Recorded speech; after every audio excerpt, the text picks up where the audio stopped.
심은 대로 거둔다라는 그런 원리를 가지고 욥을 비판하고 속히 회개하라, 이게 엘리바스의 주장의 핵심이었습니다.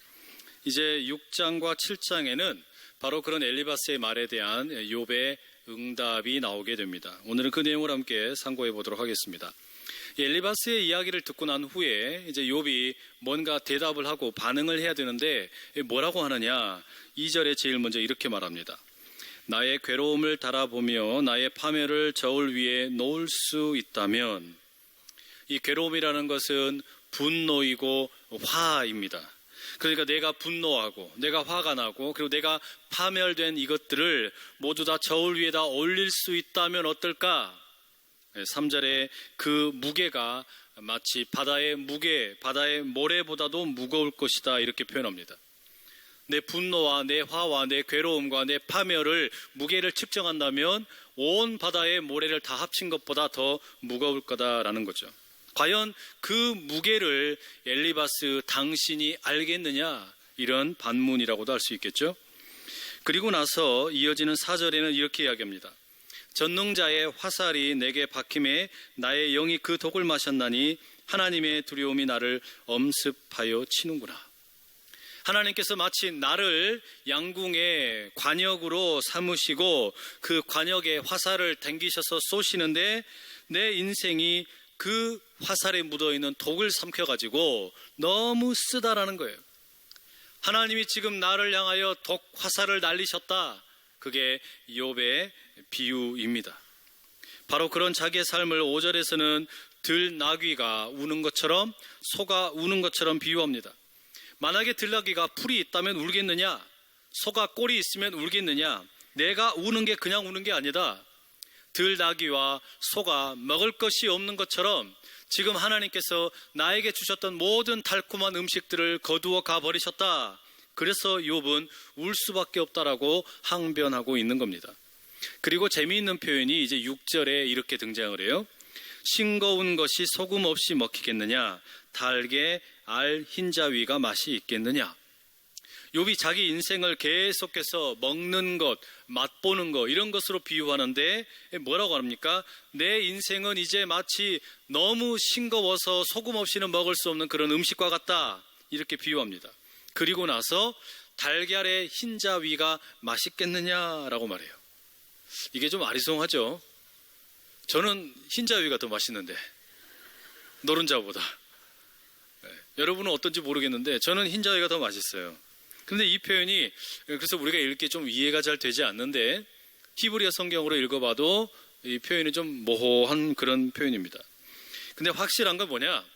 욥이 자기 인생을 맛으로 비유하자면 맛이 없다, 너무 맛없다, 또 한편으로는 인생이 너무 쓰다, 지금 그런 이야기 하는 거예요. 왜 이런 이야기 하겠습니까? 엘리바스, 당신의 이야기 내가 잘 들었는데, 그런데 당신이 내 인생에 대해서 안다면 얼마나 아냐? 내 이 파멸과 분노와 이 괴로움과 이 화를 측정을 한다면, 무게를 단다면 바다에 있는 모래보다도 더 무거울 것이고, 내 인생은 너무 맛이 없어서 싱거워서 소금이 없이는 먹을 수 없는 그런 인생이고, 쓸이 있어서 독에 오염된 것 같은 그런 인생이다. 내게는 더 이상 달콤한 것이란 없다, 이런 이야기 아니겠어요? 그러니 욥이 뭐라고 말합니까? 14절에 이렇게 말하죠. 낙심한 자가 비록 전능자를 경외하기를 저버릴지라도 그의 친구로부터 동정을 받느니라. 마음이 낙심된 사람이 전능자를 경외하기를 저버릴지라도, 하나님을 예배하는 것을 잠시 떠나 있을지라도 친구가 함께 해주면 힘을 얻는다, 이런 말 아닙니까? 달리 말하면 욥은 지금 나는 친구가 필요하다, 나는 지금 친구가 필요하다, 이런 이야기를 하는 거예요. 지적하는 친구 말고 진짜 친구가 필요하고, 가르치려는 친구 말고 들어주는 친구가 필요하고, 끼어들어서 말하는 친구가 아니라 침묵을 해주는 친구가 필요하고, 설교하는 친구가 아니라 내 숨결을 느껴주는 친구가 필요하다, 지금 그 이야기하는 거란 말이죠. 그런데 지금 욥이 보기에 엘리바스의 말과 엘리바스와 함께 온 빌닷과 소발, 이 친구들의 동정심이라는 게 어떻습니까? 15절에 이렇게 말을 하는 거예요. 마치 그것은 광야의 개울물처럼 변덕스럽다. 비가 오면 잔뜩 콸콸 흐르다가 조금만 지나면 다 메말라버리고 흔적도 없이 사라져버리는 물과 같다. 내 친구들의 우정이란 그런 것이구나. 이렇게 이야기하는 겁니다. 그러니 물을 찾아 헤매는 광야의 길을 가던 행상들이 갈증을 느끼는데 그 물의 흔적을 찾지 못해서 실망하는 것처럼 욥이 지금 자신의 친구들을 바라보며 그렇게 실망하게 되었다라는 말입니다. 욥은 친구들에게 큰 걸 기대한 게 아니잖아요. 그저 가만히 자신과 함께 있어주면 되는데, 그냥 자기 이야기 들어주면 되는데 왜 자신의 고통을 그렇게 비난하고 더 아프게 하는지 모르겠다라는 거예요. 그만큼 지금 욥은 엘리바스의 말을 통해 너무 큰 상처를 받은 겁니다. 너무 큰 상처를 받은 거예요. 이런 마음이 심해지니까 심지어 27절에 이렇게 말합니다. 너희는 고아를 제비 뽑으며 너희 친구를 팔아 넘기는구나. 친구들을 가리켜 뭐라 그래요? 너희들은 인신매매범이다. 너무 잔인한 표현이죠. 그런데 여러분, 이것은 물론 과장된 표현이긴 한데 엘리바스가 이렇게 나쁜 사람은 아니지 않습니까?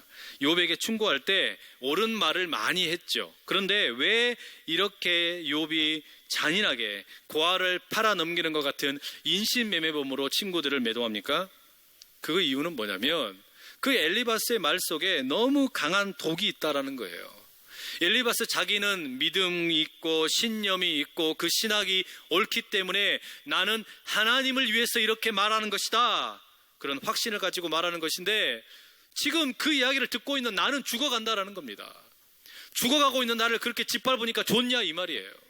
그래서 그 친구의 모습을 마치 인신매매범 같다라고 비난하고 있는 겁니다.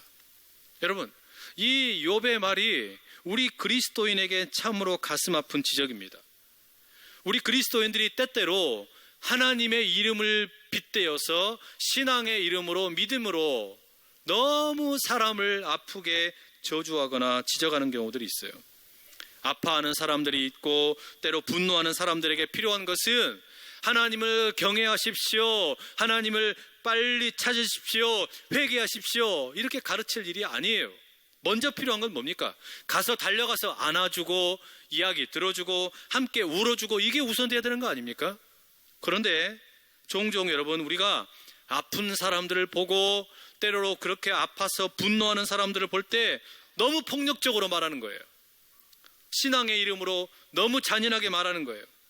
이 사람은 지금 너무 힘들어서 울고 있고 그 힘겨운 것이 누구도 들어주질 않으니까 때로 분노하기도 하고 데모를 하기도 하는데, 그런 사람들 보면서 가만히 팔짱 끼고 앉아가지고 있다가 뭐라 그래요? 믿음으로 이야기한다 그러면서 손가락질하는 겁니다. 너는 보니까 종북이구나, 너는 보니까 빨갱이구나. 여러분, 이런 소리 하면 곤란하지 않겠습니까? 조금만 뭐 한다 그러면 자기랑 생각이 다르다고 그렇게 비난을 하게 되면 그 아파하던 사람들의 심정을 우리가 헤아리기나 제대로 헤아리냐 이 말이에요. 이렇게 울고 있고 분노하고 있는 사람들에게 그저 빨리 돌이켜라라고 말하면 그게 들리겠냐 이 말이에요. 지금 욥이 엘리바스에 대해서 화를 내는 이유가 그겁니다. 내 인생이 이렇게 쓰고 맛이라고는 찾아볼 수 없고 너무나 고통스러운데 과연 너는 나에 대해서 얼마나 헤아려주고 있냐? 우리 그리스도인들에게 던지는 질문이란 말이죠. 나는 친구를 제대로 만나지 못했다. 여러분, 이게 지금 욥의 실망감이라는 겁니다. 여러분, 그럼 친구라는 것이 도대체 어떤 존재입니까? 예전에 많이 묵었다 아이가 뭐 이런 그 제목 대사로 유명했던 그 친구라는 영화가 있었죠. 그 영화의 그 준석이라는 배우가 각 친구를 가리켜서 가까이 두고 오래 사귄 벗, 이렇게 말하더라고요. 그런데 이 말도 친구를 정확하게 표현하는 것 같지는 않아요. 인디언 격언에 친구를 가리켜 이렇게 말합니다. 친구는 내 슬픔을 자신의 등에 지고 가는 자이다. 친구가 누구냐? 내 슬픔을 자신의 등에 짊어지고 가는 게 진짜 친구다, 이렇게 말하는 거예요. 이거 참 적절한 비유 아닙니까? 여러분, 내 슬픔을 덜어갈 친구에게 내 슬픔 조금 덜어주고 또 상대방의 슬픔을 조금 내가 덜어받고, 이렇게 하면 인생의 맛이 좀 쓰다고 할지라도 걸어갈 만하지 않겠습니까? 여러분에게 이런 친구가 있기를, 그리고 그런 친구가 되실 수 있기를 간절히 축복합니다. 특별히 여러분, 우리 주님이 바로 그런 친구인 것을 믿으실 수 있기를 간절히 소원합니다. 이 예수님의 모습을 보면 참 흥미롭습니다. 우리 주님께서 설교를 하실 때 보면 늘 넓은 곳에서 설교를 하세요. 산 위에서, 또 들판에서, 때로는 바닷가에 배 위에 앉으셔서 설교를 하곤 하십니다. 그런데 약한 자들, 또 아픈 사람들에게는 결코 설교하지를 않으세요. 예수님의 그 삶의 모습을 복음서를 통해 보게 되면 그렇게 약한 사람들, 슬퍼하고 분노하는 사람들, 이런 사람들에게는 그냥 손을 내밀어서 어루만져주고 위로해주고 격려만 해주시지 절대 그들에게 설교를 하지 않으시는 거예요. 저는 이런 이유 때문에 과연 장례식장에서 예배를 드리고 설교를 한다는 게 맞나, 그런 고민이 될 때가 있어요. 마태복음 9장에 보면 여러분 12해 동안 혈루증을 앓던 여인의 이야기가 나오죠. 수많은 사람들에게 둘러싸여서 길을 가고 있는데 이 여인이 예수님의 그 겉옷을 붙잡고 만졌습니다. 그때 예수님께 그거 아셨지요? 그리고 뭐라고 그러십니까?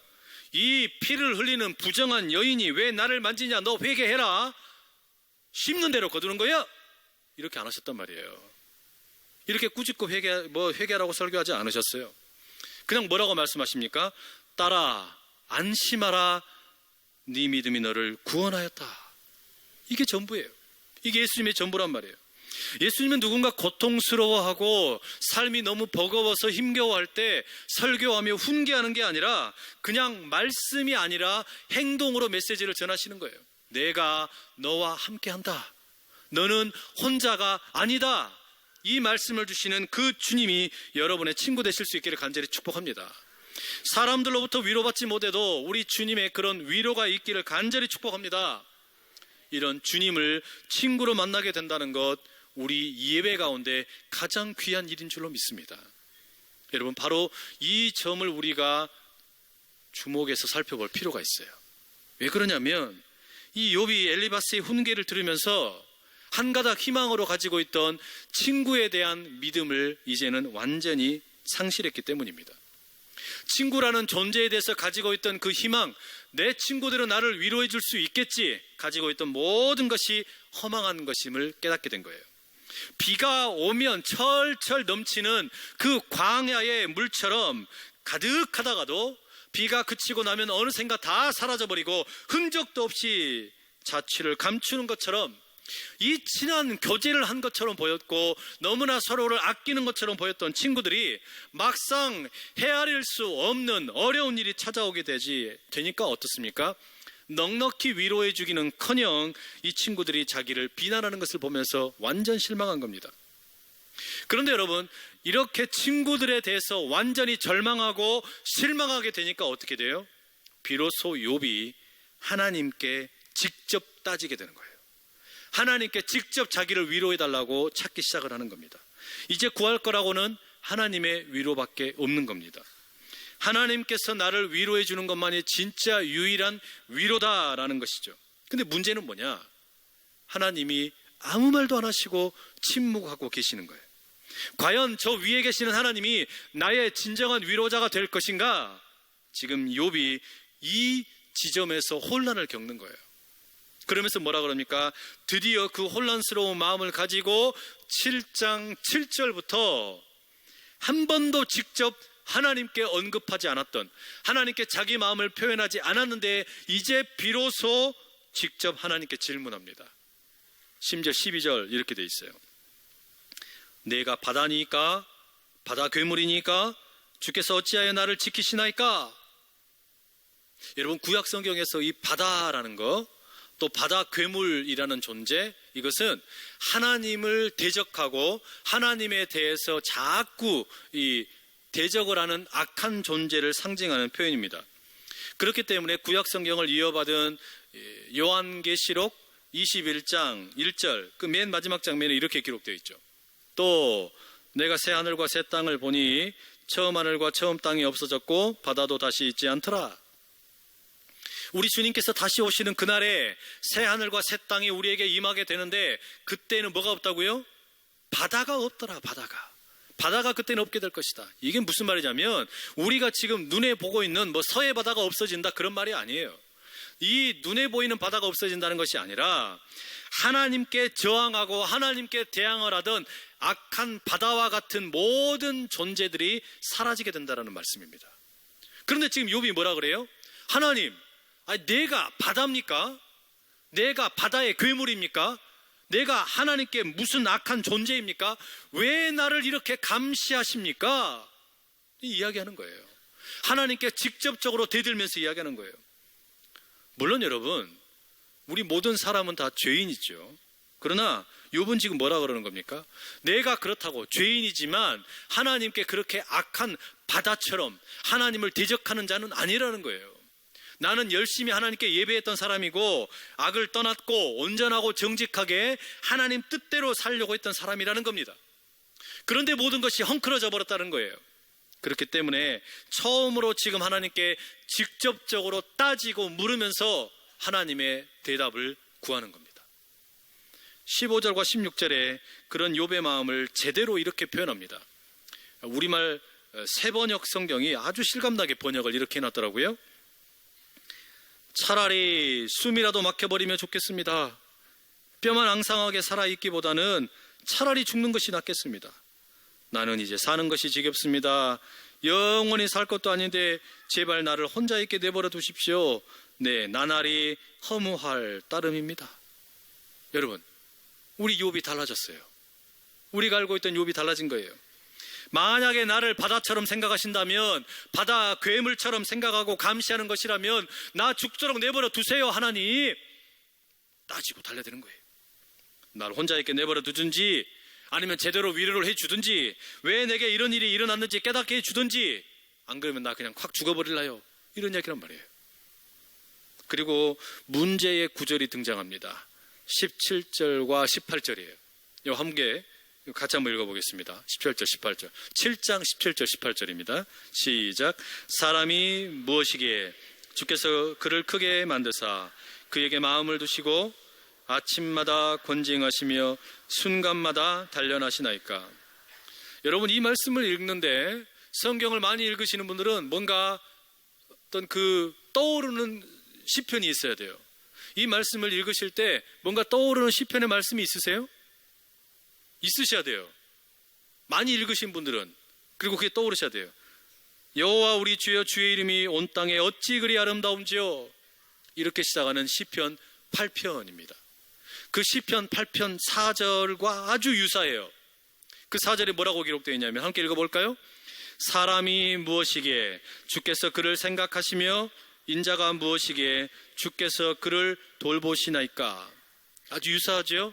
대단히 비슷해요. 그런데 이 시편 8편은 본래 어떤 시편이냐면, 나라는 존재는 본래 아무 쓰잘데기 없는 흙으로 만들어진 정말 볼품없는 존재인데 너무나 연약한 나를 하나님께서 어찌 그리 사랑하십니까? 그것을 감사하며 감격하게 드리는 찬양을 담고 있습니다. 그러면서 이 시편 8편의 5절에는 이렇게 말해요. 그를 하나님보다 조금 못하게 하시고 영화와 존귀로 관을 씌우셨나이다.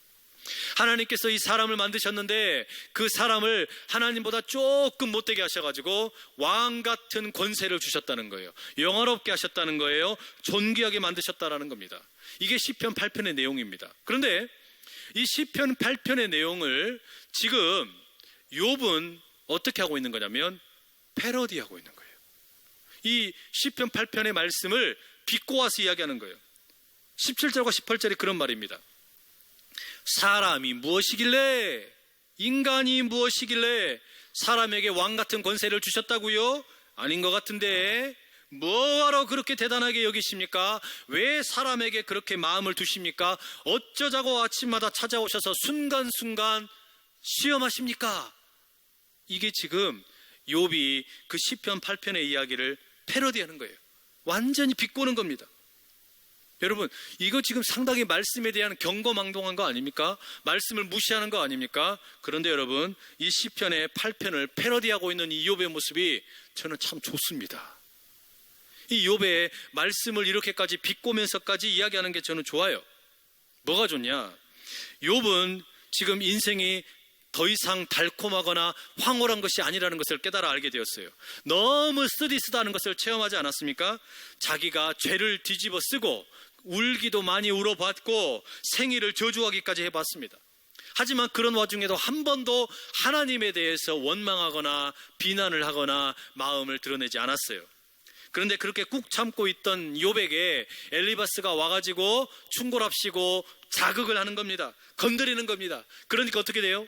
꾹꾹 눌러놨던 마음이 뻥 하고 터져버린 거예요. 뻥 하고 터져버린 채 뭐라 그래요? 이제 친구도 위로해주지 못하는 현실 앞에서 하나님은 도대체 나를 위로해주지 않고 뭐하고 계시냐고 하나님께 원망을 하는 거예요. 그러다가 폭발을 하는데 이게 소위 말해서 삐딱하게 된 겁니다. 삐딱하게 말하는 거예요. 근데 이게 왜 좋은 거냐?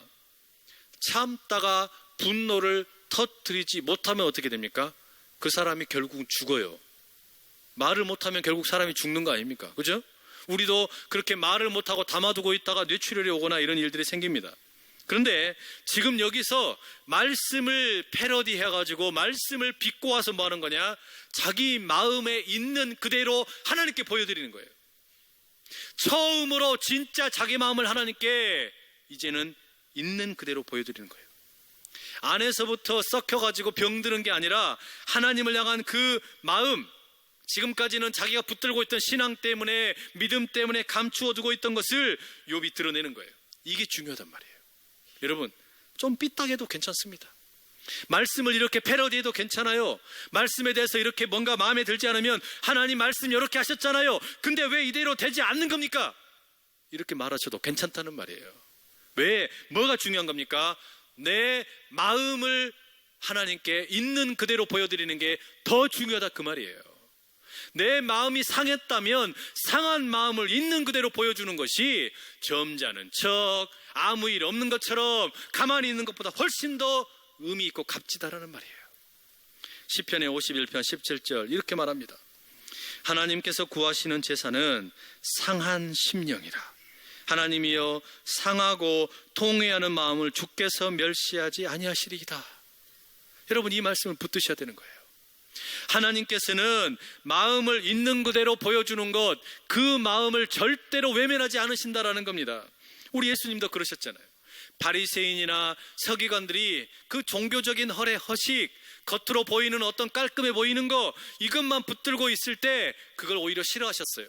그런데 벌품 없고 아무것도 아닌 것처럼 보이는 사람들, 너무나 보잘것 없어 보이는 그런 사람들, 그러나 마음만은 주님을 향하여 열려있던 사람들, 하나님 내 인생은 왜 이렇죠? 나는 왜 이렇게도 힘들죠? 그렇게 주님께 찾아오는 그 사람들을 어떻게 하셨습니까? 다 품어주셨어요.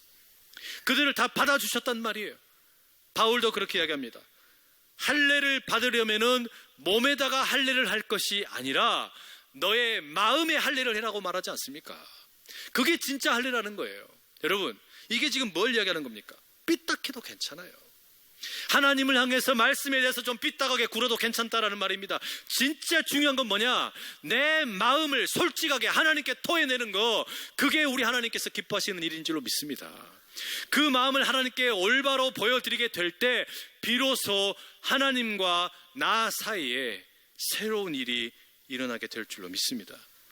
여러분, 생명력 없는 경건에 파묻혀 지내지 마시고 내 있는 마음을 그대로 하나님께 보여드릴 수 있기를 간절히 축복합니다. 욥의 마음은 이런 거 아니겠어요? 하나님 나와 함께 하신다면서요, 하나님 나를 외롭게 하지 않으신다면서요, 하나님 나를 사랑하신다면서요, 그런데 왜 내 인생은 이렇게도 쓰디쓰고 맛이 없습니까? 언제까지 내가 이렇게 살아야 됩니까? 그런 마음을 드러내는 거 아닙니까? 여러분, 여러분의 마음에 쓰디쓴 마음과 그 상한 마음에 통회하는 것들을 우리 주님께 있는 그대로 보여드리게 될 때 우리 주님 결코 외면하지 않으시는 주님이심을 믿으시는 이 아침 되시기를 간절히 축복합니다. 시편 51편 17절 하나님께서 구하시는 제사는 상한 심령이라. 하나님이여 상하고 통회하는 마음을 주께서 멸시하지 아니하시리라. 이 말씀 붙들고 승리하실 수 있기를 간절히 축복합니다.